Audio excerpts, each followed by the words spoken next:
Hoje a grande entrevista é com o embaixador de Portugal em Angola, Francisco Alegre Duarte, que nos visita nas nossas instalações e que, no fundo, dá a primeira entrevista ao Expansão.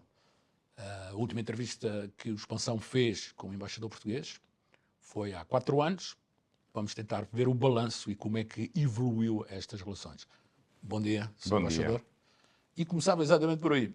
Ou seja, as relações entre Portugal e Angola são assim um pouco aos saltos.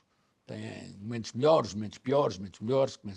Isso tem a ver também com esta própria relação com o país colonizador. É um pouco normal que isto aconteça. Mas como é que estamos agora? Estamos num momento bom ou estamos num momento mais ou menos ou num momento mau? Estamos num momento bom. Antes de mais, obrigado pelo convite. Tenho muito gosto de aqui estar. O Expansão é um jornal de referência em Angola. É o melhor periódico na área da economia.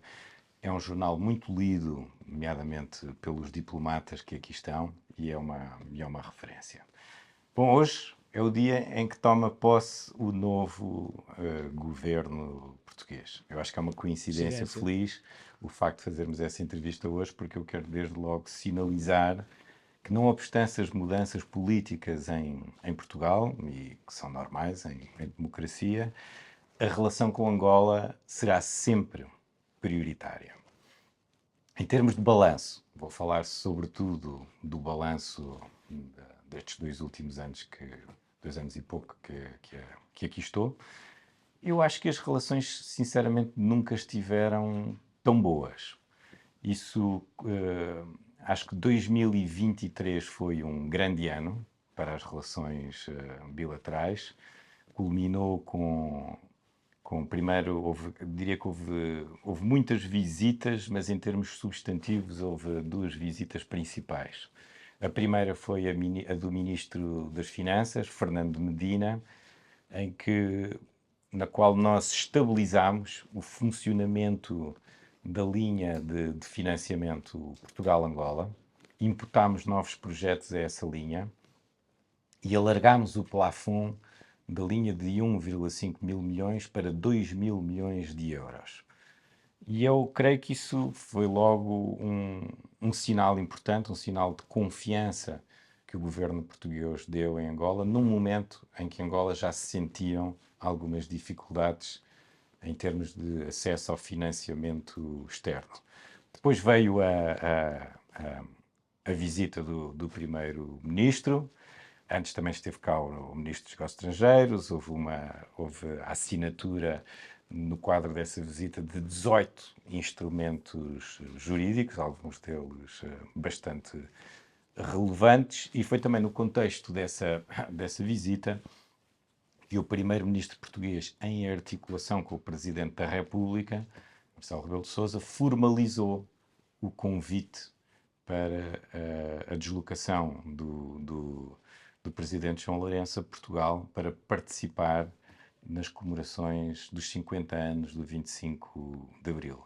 Algo que acontecerá dentro de dias e que, a meu ver, é de facto um marco que sublinha a maturidade nas nossas relações. Eu acho que é muito significativo que 50 anos depois do 25 de Abril nós estejamos em condições de celebrar e assinalar em conjunto estas 2 datas que estão intimamente ligadas, historicamente ligadas, que são o 25 de Abril e a independência de Angola.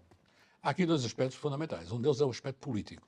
No aspecto político, houve ao longo do tempo algumas divergências, inclusive que, enfim, tivemos alguns atrapalhados, algumas coisas que não estavam irritantes, não é? Algumas coisas que não estavam bem.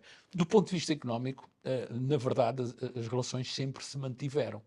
Mas nós já tivemos aqui uma maior presença de empresas portuguesas do que temos hoje. Sim. Isso significa o quê? Maturidade ou desinvestimento? Significa algumas dificuldades concretas, ou seja, houve aqui um período de recessão em Angola, um período longo, não é? que se repercutiu negativamente na atividade das empresas portuguesas. Logo à minha chegada, o Presidente João Lourenço exortou-me a ajudar a inverter essa tendência de perda da presença empresarial portuguesa. E eu tenho procurado cumprir o meu papel ao serviço do país que represento, mas também de Angola, que é um país no qual eu acredito, com muitas empresas portuguesas. Quantas empresas portuguesas temos hoje? Temos a exportar para Angola cerca de 5.000.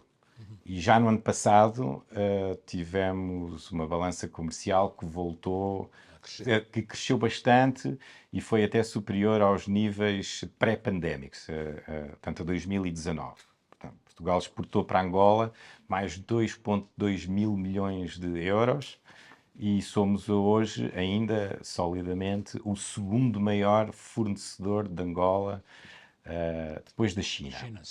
Houve também aqui uma evolução nas exportações de Angola para Portugal, primeiro com o petróleo, mas já no ano passado houve um decréscimo dessas importações petrolíferas de Angola para Portugal, mas há um aspecto importante que a mim me dá algum alento, que é o aumento das exportações de produtos agrícolas de Angola para Portugal.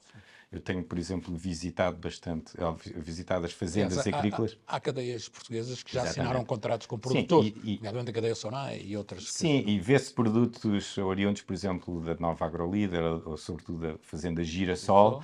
Estou a falar da pitaia, do mamão, da manga, da banana. Isso é algo que importa acarinhar e estimular, porque acho que já lá iremos mais adiante na entrevista. É preciso diversificar, nomeadamente, os setores que podem atrair divisas. E a agricultura, claramente, também na sua vocação exportadora, com todo o potencial de Angola, é um setor que importa acarinhar. Aqui em Angola temos 1.250 empresas. Portuguesas, luso-angolanas, na grande maioria empresas de direito angolano, muitas delas com sócios angolanos. Eu, desde que cá estou, já visitei largas dezenas dessas empresas, nos mais diferentes setores, e fico sempre... Mas já tivemos mais. Já tivemos mais. Já tivemos mais, e uma das coisas que eu tenho dito aos meus interlocutores angolanos, é que a melhor forma de atrair e reter e atrair novas empresas é acarinhar as que cá estão. E sobretudo aquelas que se aguentaram nas horas boas e nas horas menos boas. Porque é que houve empresas a sair? Fruto da recessão e dos célebres atrasados. Exatamente. Os célebres atrasados. Exatamente. Estão resolvidos hoje isso? Hoje nós temos mantido um bom diálogo com o Ministério das Finanças de Angola, nomeadamente com a ministra Vera Daves, e, portanto, a regularização das dívidas, sobretudo das certificadas, já está num patamar muito aceitável. E isso, aliás, foi um dos temas abordados no ano passado, no contexto da preparação. Aliás, mas muitas empresas portuguesas, por exemplo, se queixaram, alguns empresários, eu lembro-me nessa altura, que estes atrasados estavam a ser regularizados com títulos de dívida, que era uma coisa que não lhes agradava nada. Isso é verdade? Ouça, eu acho que é preciso olhar para o futuro. E foi feito um esforço pelas autoridades angolanas no tocante à regularização desses atrasados. É um esforço contínuo. Estas coisas também são cíclicas em Angola. Houve empresas que, de facto, que saíram, que desistiram de Angola, mas houve muitas que ficaram, porque acreditam em Angola.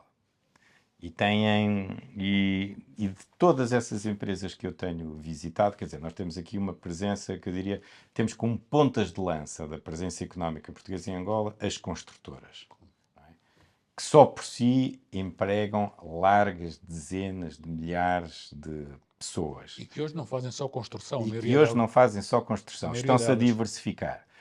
Algumas estão a apostar nas renováveis, por exemplo, a MCA, que fez o maior parque fotovoltaico da África subsaariana em Benguela. Hoje, aliás, há a inauguração em Saurimo de um novo parque fotovoltaico. Também está a trabalhar na eletrificação rural.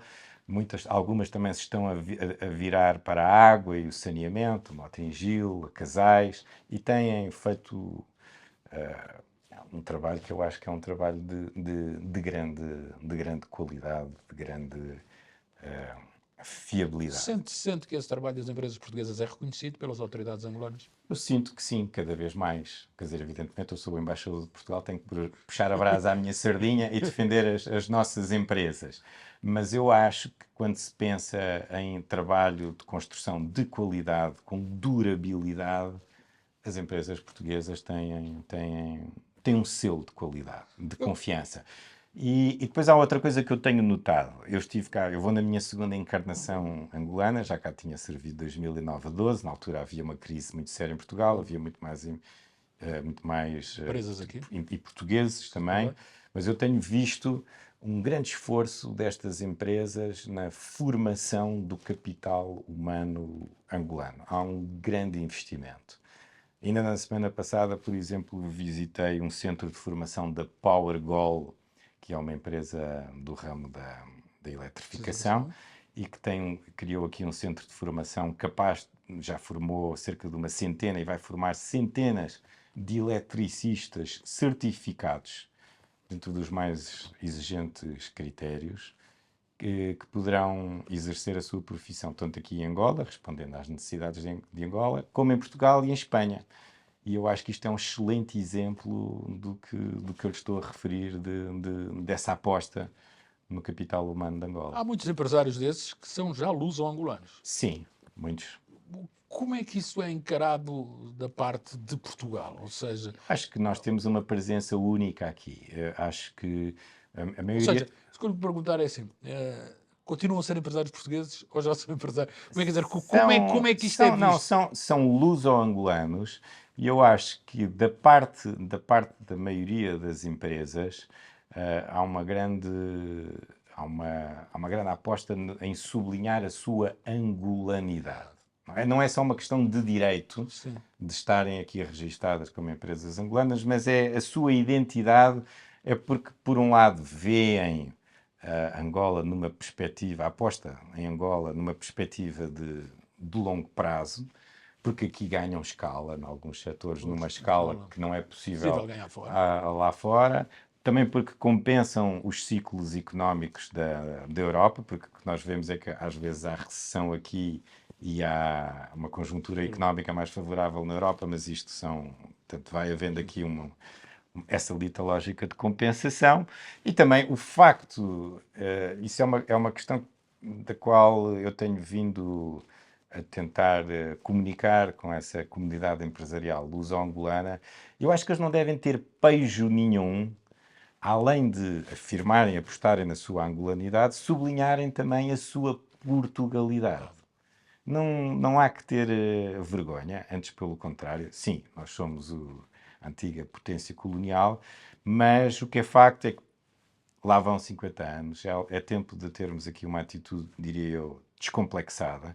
E essa Portugalidade, nomeadamente na vertente económica e empresarial, volto a frisá-lo, é sinónimo de qualidade, de fiabilidade. Ou seja, tem valor económico também. Relativamente a essa questão, não sei se esses são os números que têm, disseram-me que há cerca de 100 mil luso-angolanos. É essa a ideia? Nós temos aqui, por exemplo, no Consulado Geral de Portugal em Luanda, temos cerca de 115 mil cidadãos registados e cerca de 60% são duplos nacionais. A esses números acrescem também os de Benguela. Sim, mas a grande maioria da comunidade portuguesa hoje em Angola tem a dupla nacionalidade. Casou, isto é uma... Sim, tem filhos, casou, já cá está também, muitos já cá estão também há alguns anos, adquiriram entretanto a nacionalidade, isso facilita, não é? Mas não sente agora uma pressão maior no último ano, 2 anos, de muitos angolanos a quererem sair para Portugal. Essa pressão, Sim. que é uma pressão... Essa é uma pressão normal, que até é desejada do lado português. E é preciso ver, quer dizer, nós tivemos aqui, nós assinámos, aliás, durante a presidência angolana da CPLP, assinámos o acordo de mobilidade. Foi um dos grandes marcos Mas dessa... Portugal já recuou um bocadinho nesse acordo, não? Não, vamos ver. Foi uma grande aposta do governo que acaba de sair. Foi uma grande aposta antes ainda de Cabo Verde, não é? Que pilotou essa questão. Foi assinado no quadro da presidência angolana da CPLP. Foram também adoptadas, entretanto, disposições legais em Portugal. E nós temos vindo... quer dizer, para simplificar, nós temos vindo a evoluir no sentido da facilitação da concessão dos vistos nacionais. Porque há aqui, quando falamos de vistos para Portugal, há os vistos Schengen, em que nós estamos limitados, não é? Por causa da soberania partilhada, de todo... Porque, atenção, Schengen dá acesso às fronteiras europeias e, portanto, é um sistema de partilho com os nossos parceiros e aí estamos limitados. E depois há os vistos nacionais, ou seja, que se circunscrevem ao território nacional português, e aqui nestes vistos de longa duração, a nossa perspectiva é a de acolher mais imigrantes legais angolanos. E não só estudantes e por aí fora. Porquê? Porque Consegue-me dizer quantos angolanos há hoje em Portugal? já lá vou. Deixa-me só dizer-lhe que Portugal enfrenta um problema de envelhecimento demográfico e de escassez de mão de obra em muitos setores. Angola, ao invés, é um país que tem uma idade mediana de cerca de 16 anos Sim. e, portanto, acho que há aqui um encontro natural dentro, evidentemente, tem é que ser gerido. Eu não lhe sei dizer exatamente quantos angolanos há em Portugal, mas há um indicador que é fiável e que nós, aliás, na Europa, por exemplo, usamos para as comunidades portuguesas, que é o número de inscritos na Segurança Social. E aí, os dados que temos apontam para cerca de 26 mil angolanos a descontarem para a Segurança Social em Portugal. Isto, aliás, está ligado ao tema que, se quiser, abordaremos da questão da Convenção sobre a Segurança Social. Mas o que é facto é que estes 26 mil angolanos que estão em Portugal estão a contribuir para a prosperidade económica de Portugal, estão a contribuir, através dos seus descontos, para a segurança social portuguesa e também têm, por via desses descontos, acesso a todo o leque de proteção que a segurança social portuguesa confere. Acesso a serviços públicos, saúde, educação e a uma carreira contributiva que, por força da legislação portuguesa, e nós não se esperamos pela reciprocidade de Angola nesta matéria, lhes confere, nomeadamente no fim dessas suas carreiras contributivas, a chamada portabilidade das pensões. Explicando isto de uma forma mais para que as pessoas entendam. Significa isto, que um angolano que trabalha em Portugal, no fim da sua carreira contributiva, se quiser vir gozar a sua reforma em Angola, pode aqui recebê-la em euros, em função dos descontos que efetuou em Portugal. E porquê que esse acordo... Isto não acontece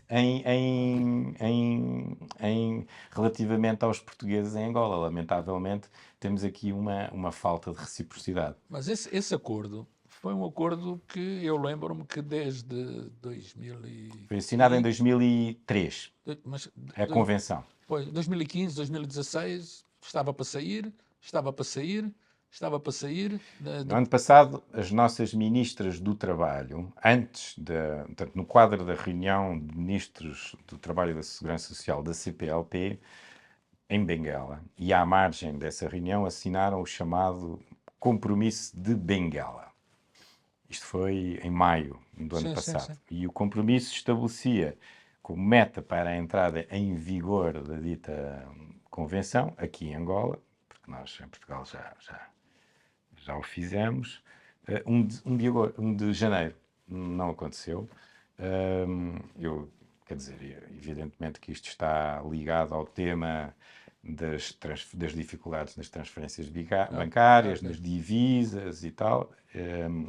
Eu percebo isso perfeitamente, mas acho que é importante continuarmos a negociar e esperamos que do lado do governo angolano, sobretudo agora que temos um novo governo em Portugal, nos digam em que é que podemos ajustar o acordo para que ele entre em vigor. Porque isto está ligado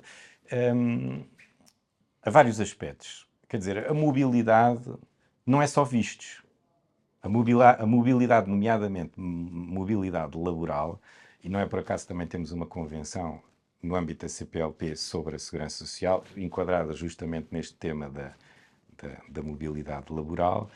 Quer dizer, a mobilidade é, em geral, nós facilitarmos a vida das pessoas e das empresas. Senhor Embaixador, em termos práticos, um angolano, trabalhou 15 anos, 16 anos, descontou em Portugal.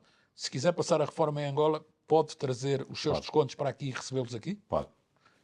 Um português que trabalhou aqui e descontou aqui 10, 15 anos, pode ir para Portugal e receber a sua reforma lá? Não. Temos que corrigir isso. Okay. Temos que corrigir isso e há um aspecto, quer dizer, isto não tem a ver só... Eu acho que para além destas questões destas preocupações do governo angolano relacionadas com o tema da escassez de divisas e dos custos das transferências bancárias, esses aspectos técnicos, a meu ver, devem ser tratados pelos ministérios setoriais e a informação que tenho é que já tinham basicamente chegado a um acordo. Há uma dimensão económica. Porquê? Porque eu tomei conhecimento desta questão, nomeadamente, sobretudo no contacto com as empresas, porque as empresas me disseram que tinham dificuldade em atrair quadros qualificados, porque para eles isto era um tema. Porque as pessoas não se sentiam satisfeitas. Porque nós em Portugal, ao não poderem descontar aqui, fazem os descontos voluntários em Portugal. Mas há um teto para os descontos voluntários. Os PPRs também são um esquema privado, mas isto é uma coisa que interessa às pessoas. E nós vivemos num contexto de luta pela atração global do talento. Nós em Portugal também temos este problema, nomeadamente com os nossos jovens, não é? Quando vão para o norte da Europa, quando imigram para o norte da Europa, eles não imigram só por causa dos salários. Imigram também por causa de aspectos como estes, da proteção social, da vida familiar, etc. Portanto, nós temos que ser competitivos. E se queremos que a economia evolua no sentido da diversificação de cadeias de valor cada vez mais altas, temos que lutar pela atração do talento. Uma questão também que dividiu durante algum tempo Portugal e Angola, e às vezes parece não totalmente resolvido, é a questão das transações de fluxos financeiros. Ou seja, como sabemos, há processos a correr cá e lá. Há muita gente que diz que o governo português, durante muitos anos, fechou os olhos ao dinheiro que era levado de Angola para as instituições bancárias e financeiras portuguesas e que deu alguma dimensão também ao país e que agora reclama essas devoluções. Ou seja, Isto é um tema de justiça. O que me está a referir agora é um tema... Eu queria dizer é que há alguma promiscuidade entre instituições bancárias portuguesas e angolanas. Não creio. Sinceramente não creio, porque, aliás, quer dizer, houve uma diminuição da presença bancária portuguesa em Angola. E há também... Por imposição até do Banco Exatamente, Central. era aí que eu ia chegar. E, portanto, tem havido uma muito maior exigência em termos de compliance do Banco Central Europeu, mas também das próprias autoridades angolanas e do contexto africano. Portanto, acho que nestes últimos anos isto passou a ser muito mais exigente. Os problemas que ainda vêm do passado são questões de... Há cooperação na justiça? Há cooperação judiciária e há, sobretudo, uma boa colaboração, pelo que me é dado a ver, entre as Procuradorias Gerais da República. Porque esqueçamos a separação de Sim, poderes. claro. Isto havendo um tempo, havendo problemas judiciários, é entre entidades judiciárias que essas questões devem ser resolvidas. E essa questão, e a questão é Isabel dos Santos, essas questões que foram surgindo aí, do seu ponto de vista, reforçaram ou afastaram um pouco os dois países? Eu, sinceramente, desde que cá estou, não sinto que tenha sido, durante esta minha gestão, durante este meu mandato, não sinto que isso tenha afetado as relações. E os processos que correm na justiça estão a correr o seu curso. Não é? A mim importa focar-me mais, hoje em dia, no sucesso desta, deste contributo que as empresas portuguesas podem dar para o desígnio da diversificação económica de Angola, que também é fundamental, também podemos falar sobre isso, para dar resposta a outro desafio que é o do crescimento demográfico de Angola. E aí, quer dizer, o que nós vemos é que há uma grande aposta do governo angolano em questões macro de estabilização económica, não é? Que é o controle da inflação, Sim. a estabilidade cambial e o tema das divisas. Pronto. E os problemas que as empresas portuguesas enfrentam, e que são os mesmos que outros parceiros económicos de Angola enfrentam, são esses. A escassez de divisa reflete-se nos atrasos dos pagamentos. Há também esta taxação Transferências das agora? transferências que se repercute negativamente na vida das empresas e dos expatriados Claro. aqui. Há a questão das licenças de importação, que é um tema importante, porque eu percebo e concordo com a aposta de Angola na substituição, nomeadamente de produtos alimentares, a substituição das importações por produção Nacional. nacional. Mas mesmo a produção nacional, e aqui, sobretudo aquela que envolve a indústria transformadora, carece da importação de insumos, Sim, sim. nomeadamente. Portanto, tem que ser feito de uma forma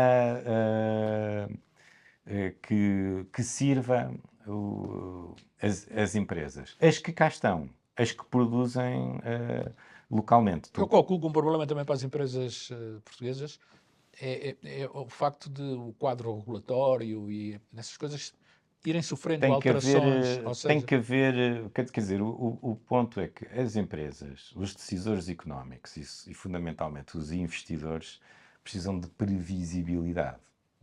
Precisam de comunicação claro, e previsibilidade claro. para tomarem decisões racionais do ponto de vista económico. E, portanto, não obstante falarmos a mesma língua, haver entre nós grandes afinidades culturais, quando falamos de investidores, eles querem retorno. Claro, obviamente. Como é óbvio.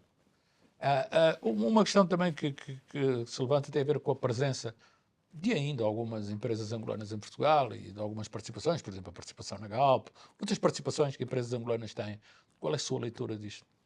Bem, tem havido, quer dizer, estamos E num. já vamos perguntar e o FASEC, mas desta vez não. Sim, sim, sim. O investimento angolano em Portugal é bem-vindo. Quer dizer, isto tem que ser Sim, sim. uma estrada de dois sentidos. Evidentemente que quer dizer, Angola tem tido uns anos complicados, não é? Em termos económicos, esta conjugação, São, sobretudo esta conjugação da baixa da produção e do preço dos petróleos com o fim das moratórias e do serviço da dívida que pesa, nomeadamente da dívida à China, China, que o governo angolano foi agora negociar, repercute-se depois também claro. em Na vários sua aspectos. capacidade de investimento. Não é? Exatamente. Mas não há a ideia que havia em Angola, e isso foi alimentado durante alguns anos, é que os portugueses não viam com bom ar os investimentos angolanos Não, em Angola. Ou seja, não sinto isso. Não sinto isso. outra questão que lhe coloco tem a ver com aquilo que é talvez um trabalho importante que Portugal tem feito aqui, que é o trabalho na educação e na cultura, nomeadamente através do Instituto Camões, Sim. continua a ser uma bandeira, não é? Sim, eu tenho bastante orgulho do trabalho que fazemos nessa frente. Eu próprio já fui diretor do Centro Cultural e, no fundo, a filosofia que preside a atuação do centro é que, é que é uma casa de angolanos e de portugueses. E não só de consagração de artistas, nomeadamente artistas plásticos, mas também escritores, mas também de ajudar ao percurso de crescimento desses artistas. E, portanto, dá-nos muito gozo ver jovens artistas nos quais o centro apostou transformarem-se mais adiante em artistas consagrados. Uma das questões que se coloca também tem a ver com a, com a presença na CPLP. Enfim, no âmbito da CPLP, durante muito tempo a CPLP foi uma questão que promovia espetáculos fora e dentro. Enfim, isso era uma agência de espetáculos durante muito tempo. Agora parece que há um maior envolvimento na CPLP, onde já se discutem questões sérias, onde já se tenta chegar a acordos. A CPLP, qual é a sua leitura que faz? Do papel da CPLP que tem, que A pode ter? CPLP já há alguns anos que se tem vindo a consolidar como fórum de concertação político-diplomática. É importante também, valoriza a CPLP, quer dizer, não só o empenho de países como Portugal, Angola, Moçambique e todos os outros, incluindo os mais pequenos. Cabo Verde, por exemplo, tem-se destacado Sim, sim. todos têm um importante contributo a dar, mas é importante que o Brasil também se envolva. Isso não aconteceu, por exemplo, com a presidência de Bolsonaro, Sim, com sim. o regresso de Lula. Estamos a sentir novamente um novo interesse, e isso é bom para a CPLP. CPLP, acho que o acordo de mobilidade foi um marco importante porque veio acrescentar esta dimensão de cidadania, ou seja, as pessoas podem ver no concreto este valor acrescentado. E eu diria que, se quiser, há uma medida de sucesso da CPLP que é muito concreta, que é a fila que temos de países a pedirem para serem observadores da CPLP. Isso é um indicador muito palpável do interesse que a CPLP suscita, além do nosso... Não posso deixar de falar da Guiné Equatorial. Portugal esteve abertamente contra a entrada aliás, o próprio Cavaco Silva escreveu sobre isso. Sim, sim. Escreveu sobre isso. E hoje a Guiné Equatorial realmente faz parte deste universo, é igual aos outros, não é? Qual é a sua leitura passada isto? É importante que a Guiné Equatorial continue a evoluir no sentido dos compromissos que assumiu. Por exemplo, suspendeu a pena de morte, mas não acabou Sim, com ela. isso é importante há dois aspectos que são fundamentais: um, os direitos humanos, outro, a língua portuguesa. E, portanto, Porque eles continuam a falar espanhol, é castelhano. fundamental que esse caminho seja percorrido.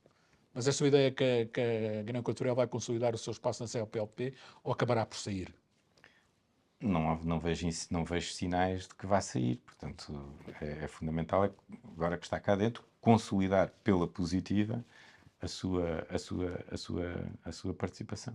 Uma das questões também da CPLP, e eu calculo que às vezes também não é fácil, por exemplo, quando falamos de alinhamentos internacionais, e falamos da guerra da Ucrânia, ou falamos destes, e temos que olhar, porque isto vai, obviamente, o mundo hoje começa outra vez a seccionar-se, não é? Os países da CPLP não têm a mesma opinião sobre isso. Não, Ou seja, a CPLP não é um bloco nesta. não é um bloco monolítico, mas eu acho que isso é uma coisa que nos enriquece a todos, coletiva e individualmente. Ou seja, eu passo a explicar. Evidentemente que nenhum destes países não é indiferente a sua inserção regional.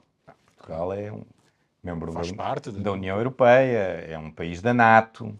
Pronto, isso evidentemente que tem uma grande influência no nosso posicionamento externo. Mas eu acho que nos enriquece muito. Angola tem vindo a afirmar-se como uma potência regional a diferentes níveis. Por exemplo, em 2003 isto foi aqui um verdadeiro desfile diplomático de alto nível, de visitas a Angola e visitas do presidente João Lourenço ao estrangeiro. Acho que o ministro Tete António tem feito um trabalho excepcional, sobretudo aqui na- Eu sou amigo dele, fomos contemporâneos em Nova Iorque, tenho um grande apreço pelo trabalho que ele tem feito, nomeadamente aqui na região dos Grandes Lagos, e eu acho que isso é internacionalmente reconhecido, este esforço de mediação diplomática, esforço reconhecido, aliás, no âmbito da União Sim, Africana, na pessoa do sim, presidente, sim. de mediação fundamentalmente, entre Kinshasa e Kigali, por causa da situação no leste do Congo, que é uma ameaça séria à paz e segurança internacional. E, portanto, o que é que nos enriquece? Enriquece-nos nós termos este diálogo, nós, Portugal, ouvirmos o que Angola tem para nos dizer sobre o que se passa no leste do Congo. Nós temos também, somos os únicos europeus, aliás, a ter tropas sob comando e controle da ONU em África, na República Centro-Africana. Temos também um papel na ajuda ao governo de Moçambique, por causa da situação São no leste. em Cabo Delgado. Mas é importante falarmos e escutarmos-nos. O verbo escutar é importante, porque significa que nos compreendemos, não é? E neste mundo em que estamos cada um em bolhas das redes sociais, em que o algoritmo nos alimenta só com aquilo que a gente quer ver e ouvir, e é importante sairmos também de cada um da nossa esfera regional e termos esta interlocução.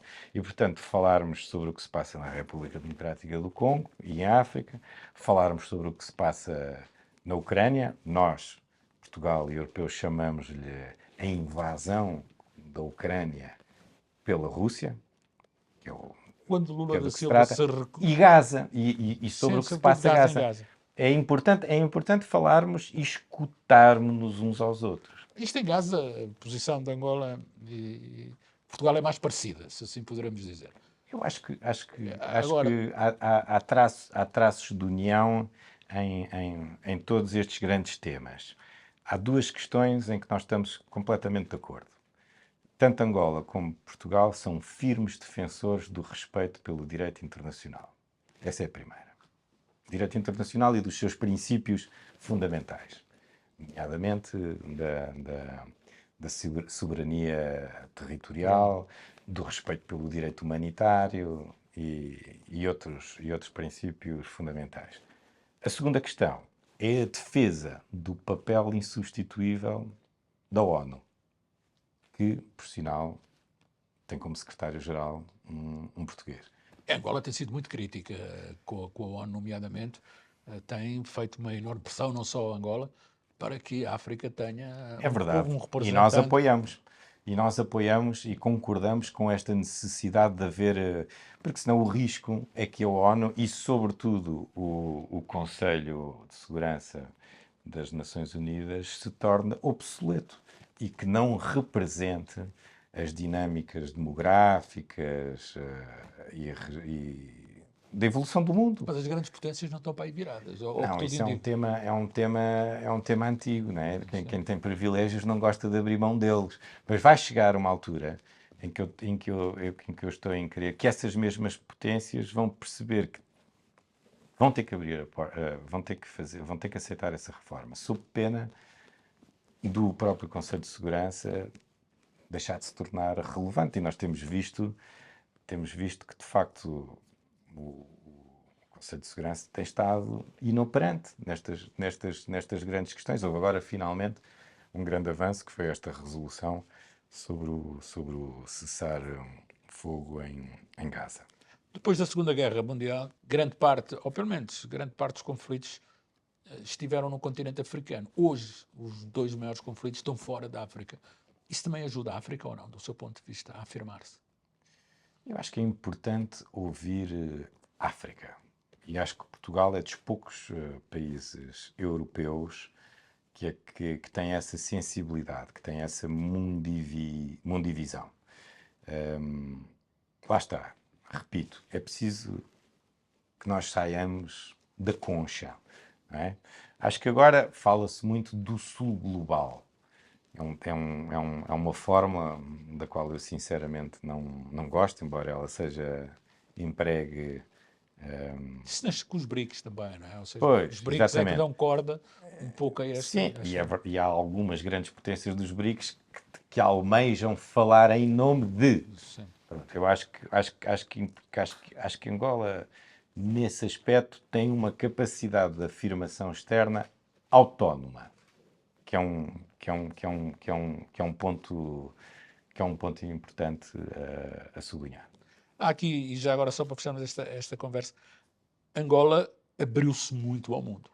Ou seja, a nossa diplomacia era um pouco fechada até determinado tempo, agora é uma diplomacia muito mais aberta. Acha que isso vai ajudar a que o país possa... Eu acho que é do interesse de Angola e a política que tem vindo a ser seguida diversificar os seus parceiros, não é? Nomeadamente no que diz respeito ao investimento. Sim. Há aqui uma grande aposta, isso é visível, numa relação mais próxima com Os Estados Unidos, os não é? Estados Unidos e, Que só reconheceram Angola, preciso que se diga 1990. pois, mas eu acho que diria que eu acho que interessa a Angola esta aposta na captação do investimento ocidental, não é? Porque Sim, claro, há obviamente. uma maior, no Ocidente há uma maior capacidade de trazer investimento, sobretudo que Não, e há fundamentalmente uma maior capacidade de controle da aplicação de investimento. E nós sabemos bom, que isso foi uma das coisas mas Angola é um que país baralhou o país. soberano, é um Claro, país soberano e escolhe soberanamente claramente quem os quer seus parceiros. esteja. China, quer dizer, nós, Portugal, temos uma relação boa com a China. É Sim, um há muitos parceiro, investimentos chineses em é um Portugal. parceiro económico importante Portanto, e alguns que também criticam muito a China têm grandes investimentos chineses e trocas comerciais e investimentos na China sim, também bem. muito importantes. Portanto, quer dizer, a China é uma potência incontornável e não há nenhum grande tema global, penso nas alterações climáticas, na reforma da ONU, que não se resolva sem a China. Só 3 minutos. Como é que vê estes conflitos a crescer no mundo? Isto, acha que o mundo em si, depois do período de globalização, vai se partir outra vez em blocos? Qual é a sua análise que vê, olhando assim de cima? Vejo com preocupação, nomeadamente a situação na Europa, porque nós na Europa vivíamos numa espécie de paz perpétua kantiana, não é? E, portanto, depois de termos vivido o século XX mergulhados em conflitos fratricidas, além de guerras a defenderem impérios, tínhamos a dado passo quase que decretado o fim da guerra. Vivíamos ali, tranquilamente, sob o chapéu da segurança dos Estados Unidos e agora damos-nos conta que a guerra é algo de real, concreto e pode ser até, e é visto assim como vários países europeus, nomeadamente aqueles que têm a fronteira com a Rússia, como uma ameaça iminente. E estamos agora a ver um grande debate sobre a reintrodução do serviço Já era militar obrigatório. obrigatório. Houve vários países que já tomaram 3% no mínimo do PIB para a isso, segurança. exatamente. Houve já vários, 2%, mas com tendência Certo. para aumentar. Já foi reinstaurado o serviço militar obrigatório num país, por exemplo, que tinha uma tradição neutral e que, entretanto, aderiu à NATO, que é a Suécia. Na Dinamarca, agora com as mulheres também, em nome da igualdade de género. Esse debate também está a começar a surgir em Portugal. Eu tenho 2 filhos com 19 anos, portanto é um tema que não é a questão do serviço militar obrigatório, é a questão da perspectiva da guerra ser algo de uma ameaça que vai ganhando tangibilidade. Isso é muito inquietante. Agora, e a Europa, sobretudo, e tendo em conta o que se passa nos Estados Unidos e a perspectiva das eleições nos Estados Unidos, eu acho que tem vindo a ganhar força na Europa. Uma vitória de Donald Trump vai fragilizar a Europa. A ideia que a dimensão da defesa europeia tem que ser reforçada e que os europeus têm que assumir mais responsabilidades neste domínio. Quando olha para a China, e só para fecharmos aqui a China é uma ameaça ou é um parceiro?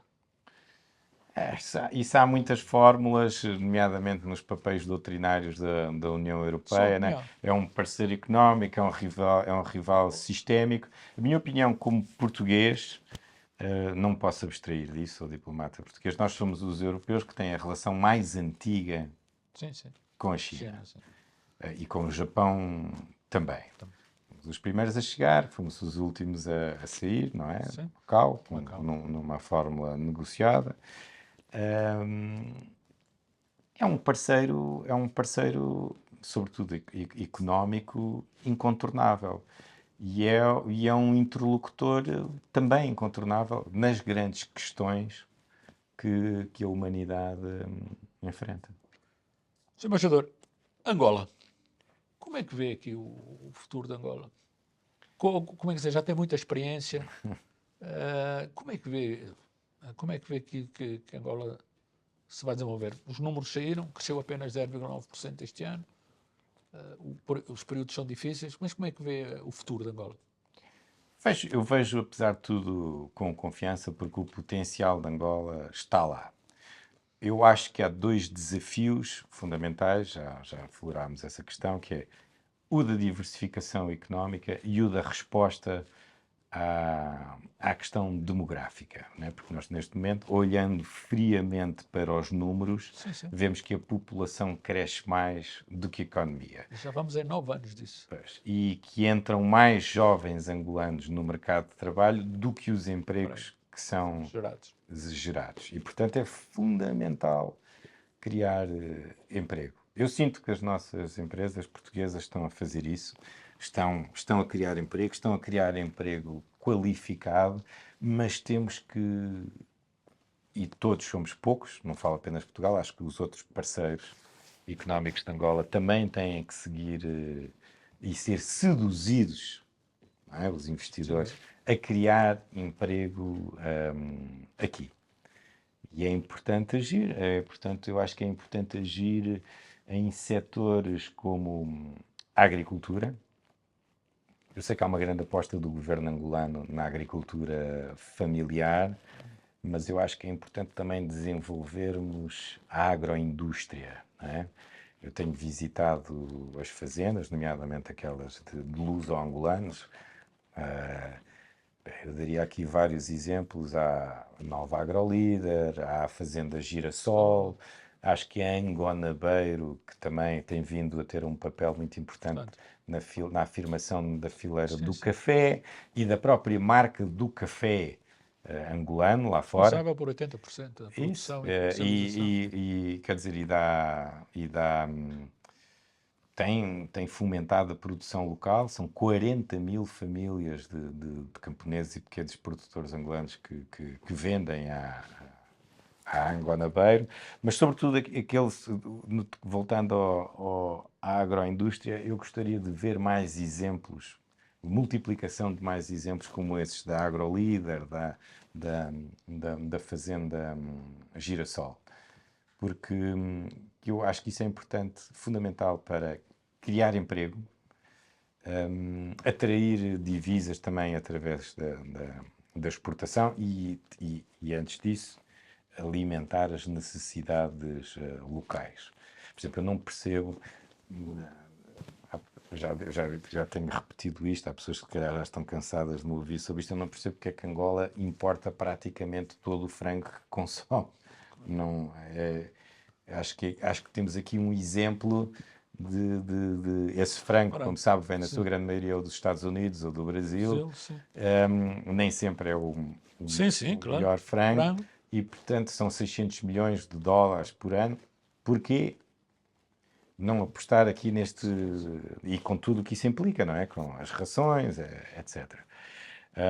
O outro setor que eu acho que era fundamental também numa perspectiva de criação de emprego e também de atração de divisas é o turismo.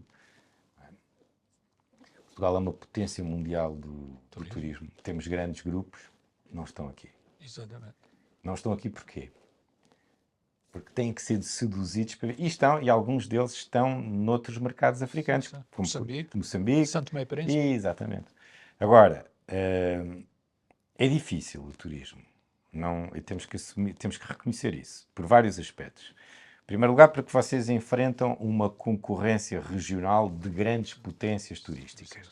O Botsuana, Namíbia, a África do Sul, são grandes potências turísticas muito bem organizadas.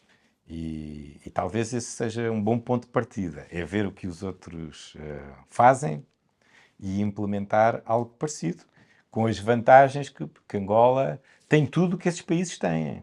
Mas Angola só agora é que começa a abrir-se um pouco. Ou seja, durante muito tempo era difícil entrar em Era Angola. difícil. Agora... E depois o turismo também vive muito da percepção externa. Claro. Eu acho, sinceramente, que é preciso agir na alteração dessa percepção externa. Portanto, é um caminho. Pode-se começar... isto é o que me têm dito alguns operadores turísticos portugueses, que eu tenho também tentado compreender porque é que isto ainda não deu esse salto. E alguns deles têm-me dito, podíamos começar paulatinamente, por exemplo, pelo ecoturismo. Dou dois exemplos concretos. Eu sou surfista e pescador. São os meus dois passatempos favoritos, e em ambos Angola tem um potencial enorme, fantástico. E, por exemplo, ali a zona de Cabo Ledo tem todas as condições, desde que seja preservada, para ser uma referência nesse sentido. Uma última questão, Sr. Embaixador. Não acha curioso? Estamos a falar de 50 anos, passaram 50 anos, e hoje, se for à rua, qualquer angolano ou é do Benfica, ou é do Sporting, ou é do Porto. Não acha isto curioso? Acho também que os nossos clubes, eu já disse isto às direções desses grandes clubes portugueses, que eles não devem dar nada por adquirido, e que era importante investirem e virem, inclusivamente, a Angola. Eu acho que era... não há... Aliás, grande parte dos presidentes já passou por aqui, não é? Sim, mas o Benfica já alguns... O Porto tem uma casa, o Benfica não tem. Sim, mas já há alguns anos que não temos aqui nenhum grande jogo, já nem seleções, mas clubes também, e era importante que houvesse, por exemplo, academias, não é? Há uma Do que eu Benfica, saiba, do Braga, no Não, e há uma do Lubanco. Benfica no colégio português em Delatoro. Sim, mas era bom que houvesse mais investimento nesse sentido. Não é fácil, porquê? Porque Portugal tem... O futebol é um negócio. Não é? Mesmo a seleção nacional é um negócio, hoje em dia. Mas é uma paixão também. É uma paixão, sim, mas os clubes e a maneira como o negócio do futebol está montado, o grau de exigência e de profissionalismo que nós vemos, por exemplo, nas academias em Portugal, brutal. é brutal. Eu tive dois filhos que jogaram no Belenenses e eu lembro-me de os ir ver jogar quando eles tinham 12 anos, eles tinham 5 treinadores e havia todo um ambiente à volta. Eu, aliás, sinceramente, achava aquilo pouco saudável, não é? Porque via alguns pais a projetarem as suas frustrações nos filhos, a quem exigiam que fossem o próximo Cristiano Ronaldo. E eu tenho um bocadinho de saudades do futebol paixão, como disse, mas naquela coisa mais pura, não é?